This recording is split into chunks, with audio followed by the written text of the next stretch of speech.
Ya, lalu bagaimana kronologi sebenarnya mobil tersesat di dalam hutan? Kita akan berbincang dengan pengemudi mobil Bapak Enjang Imron. Assalamualaikum, selamat sore Pak Enjang. Selamat sore. Ya, Pak Enjang bisa diceritakan kembali Pak kronologi tersesatnya mobil Anda di hutan itu Pak? Ya, saya habis nengok paman dari Cirebon, arah pulang mau ke Tasik. Setelah itu pas azan maghrib di tanjakan mau sholat maghrib ya di situ. Selepas mau sholat maghrib, udah sholat maghrib, saya berjalan lagi.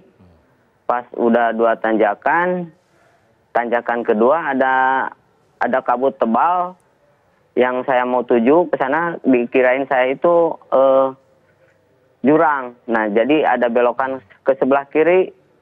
Nah, setelah itu saya belok kiri terus ke sana. Ternyata nggak ada, bukan jalan, cuma jalan satu arah, satu mobil. Cuma satu mobil, satu terus ke sana. Pas ada yang manggil-manggil. Nah, terus saya tahu barangkali ada penduduk sebelah sana. Ternyata nggak ada. Sebelah sana malahan semak belukar. Nah, setelah itu saya di sana cari tempat parkir terus sampai ke dalam, saya sampai kesasar, sampai ke dalam sana, sampai ke hutan itu. Berapa kilo tuh Pak kesasarnya Pak? Sekitar 5 kilo. Ya, Pak Enjang, Anda melihat kabut tebal. Saat itu Anda melihat cuaca mendung atau habis hujan atau bagaimana Pak Enjang? Itu perkiraan mau hujan, Nah, selepas mau hujan, saya belok kiri itu. Karena itu biasa, saya udah biasa, udah jalan situ, udah kalau dari Cirebon udah biasa lewat situ. Nah, pas itu gelap sekali. Cuma yang arah ke kiri itu yang terang gitu. Terang tembus pandang pakai lampu itu.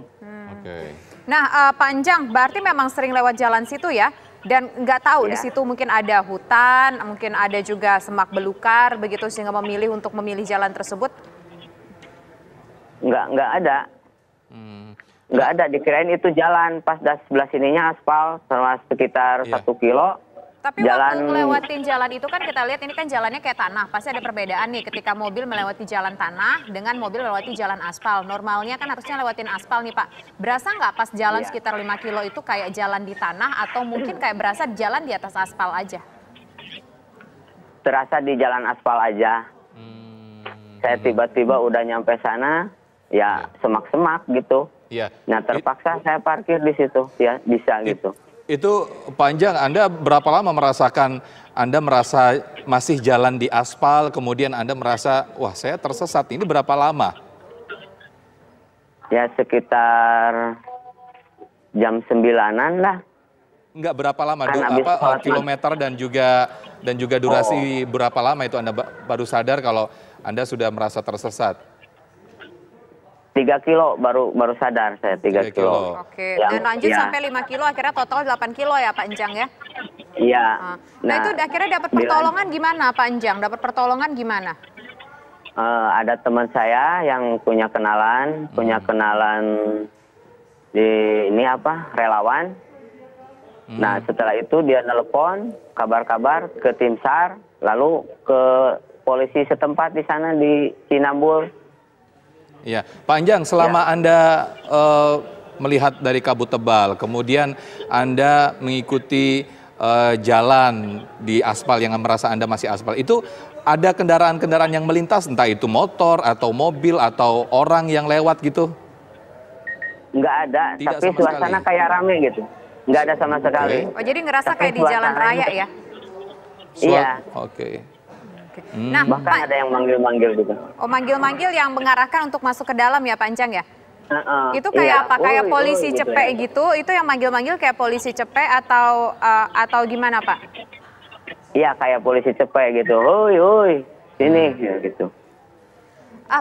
Terus selama itu kan baru sadar sampai jam 9 malam, sekitar beberapa jam begitu sampai dapat pertolongan jam 1 malam. Apa dong yang dilakukan Pak Enjang dan juga keluarga Pak ketika tersesat di situ Pak?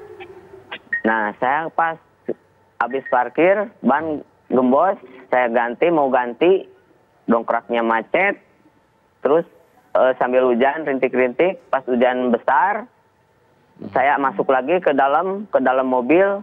Nah setelah itu datanglah longsor dari atas, longsor ke bawah gitu. Ya. Jadi akses jalan ke situnya ketutup gitu. Oke, Panjang, akhirnya mobil Anda bisa terevakuasi ini ya. Berapa lama dan sesulit apa Pak ketika mobil akhirnya bisa terevakuasi dan melibatkan berapa orang saat itu Pak? Oh, karena saya udah pulang, itu kira-kira berapa orang ya? 10 orang ada sih. Jadi mobilnya ditinggal ya Pak Enjang ya? Iya, ditinggal. Saya dievakuasi di rumah penduduk di situ, terus dianterin pulang ke Tasik sama mobil relawan. Oke. Baik. Kemudian akhirnya mobil dievakuasi pagi pukul berapa Pak tadi? Jam 7? Pulang, iya jam 7-an. Oh, oke. Kondisi mobil Pak Enjang sekarang gimana dong setelah berhasil dievakuasi? Ya alhamdulillah baik-baik aja kalau mobil mah. Baik. Oke, baik. Tapi keluarga sehat-sehat aja ya Pak ya? Nggak ada merasakan trauma ataupun ketakutan lagi untuk berpergian Pak ya? Alhamdulillah nggak ada, sekarang udah sembuh. Oke, baik. Terima kasih Panjang, sehat-sehat terus untuk Panjang dan juga keluarga. Terima kasih telah bergabung bersama kami di program Kabar Petang. Selamat sore.